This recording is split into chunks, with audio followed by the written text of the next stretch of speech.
bukan orang yang beragama, bukan orang yang beragama, bukan orang yang beragama. Allahu Akbar. Kita berjihad sama-sama mempertahankan negara. Allahu Akbar. Jangan ada yang takutin. Bahwa PKI ini memang OTB, bahwa PKI ini memang OTB, bahwa PKI ini memang OTB, organisasi tanpa bentuk selalu.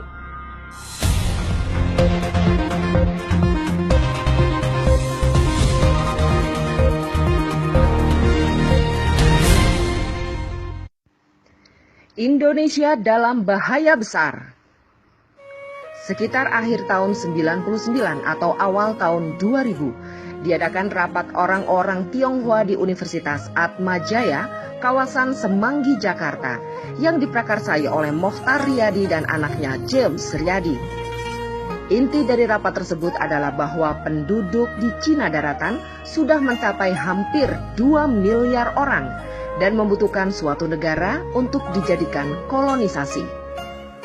Strateginya adalah membuat kompleks perumahan sepanjang bibir pantai Laut Jawa. Fungsinya supaya mudah menyelundupkan barang, dan yang paling penting adalah menyelundupkan orang dari Cina daratan melalui laut langsung ke bawah kolong rumah-rumah mereka yang berada di bibir pantai. Rumah-rumah tersebut juga berguna sebagai basis pertahanan bila terjadi kerusuhan nanti. Mereka bisa langsung melarikan diri ke laut dengan speedboat yang standby di kolong rumahnya. Perhatikanlah dan lihatlah bentuk perumahan di Pluit, Pantai Indah Kapuk, Pantai Mutiara, Ancol.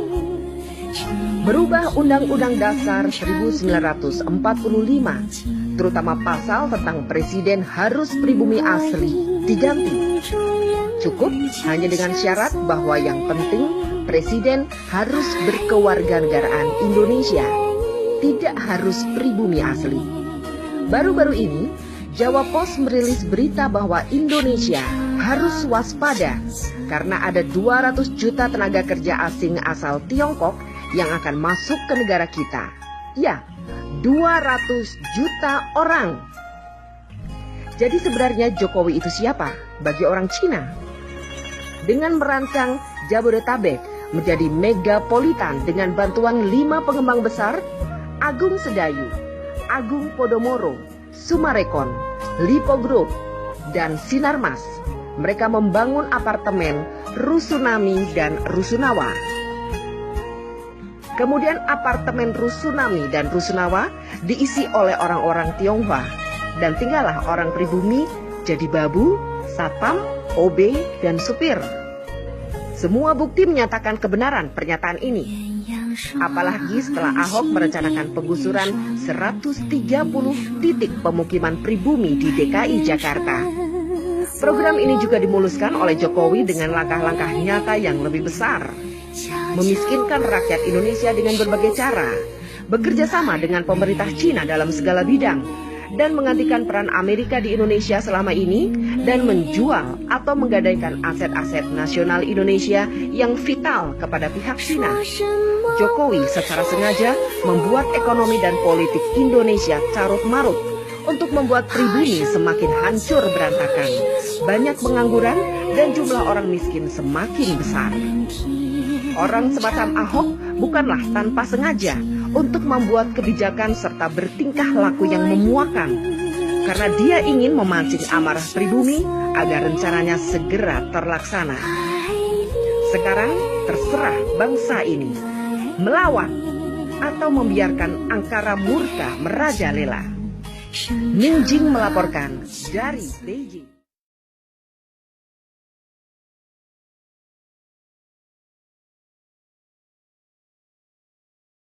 Saya ingat dengan teori dominonya Pak Ali Murtopo.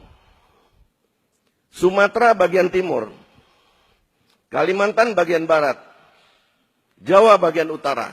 Ini adalah lorong jalannya domino dari utara.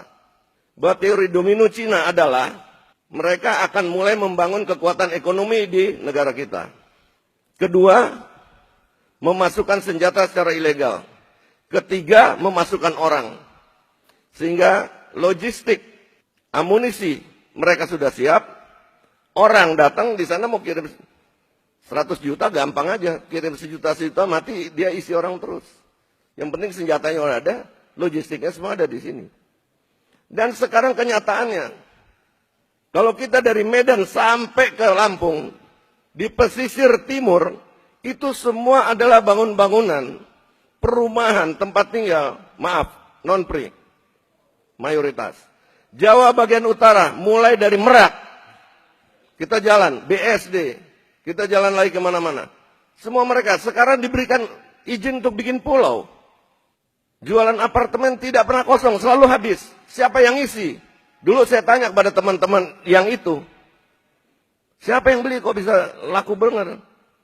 Oh dari Bangka, dari Medan. Saya tanya penjabat-penjabat di Medan Bangka, tidak berkurang penduduknya. Ini dari mana orangnya? Pernah kita sensus tidak orang-orang ini? Jadi saya curiga bahwa di pemerintah kita pernah kemasukan mereka-mereka ini yang menyiapkan satu gerakan mengembalikan komunisme, karena kita ingat tahun 65 itu bukan komunis Rusia. Kita putus hubungan dengan RRC karena mulai dari situ hubungan Bapak Subandrio pada waktu itu. Jadi ada aparat-aparat kita yang pengambil kebijaksanaan di pemerintah, bahkan legislatif kita sudah kemasukan dan sudah mereka bisa memutuskan dan mengambil kebijaksanaan. Ini yang harus kita bersihkan. Dan sekarang lagi anehnya, ada yang mengatakan penjabat kita, oh biarkan saja mereka pakai kaos itu yang lambang-lambang komunis atau PKI. Itu mode lagi ngetren sekarang. Ini harus dipertanyakan. Ngerti nggak soal keamanan negara gitu? Kita selalu bicara bahaya laten.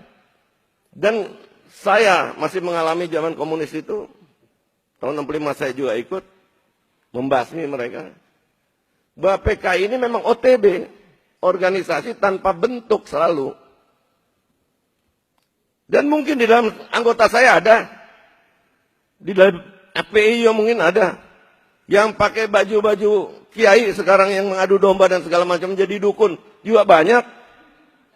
Apabila pemerintah melalui aparatnya tidak bisa menegakkan hukum di negara ini, maka kita bersama-sama akan menegakkan hukum kepada mereka-mereka yang Pancasilais. Terima kasih.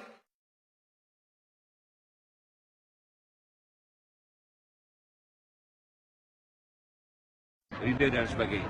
Izin Bang, terkait dengan adanya isu akan ada aksi tanggal 2. Persiapan kita sendiri seperti apa sebenarnya? Ya, Persiapan kita sendiri seperti apa? ya persiapan kita berdoa. Berdoa. Siapapun yang akan mengancam bangsa ini tidak bisa kalau kita berdoa. Ya, yang akan mengacaukan bangsa ini bukan orang yang beragama. Saya yakin itu. Dan akan berhadapan dengan TNI Polri, dengan seluruh masyarakat. Allahu Akbar. Tidak ada satupun pengkhianat-pengkhianat bangsa yang bisa hidup di negara ini. Nggak ada. Mau nantang silakan. DITI, Kar Musakar, komunis semuanya nggak bisa. Karena apa? Karena kita selalu berdoa kepada Allah Subhanahu Wa Taala. Allahu Akbar. Ya.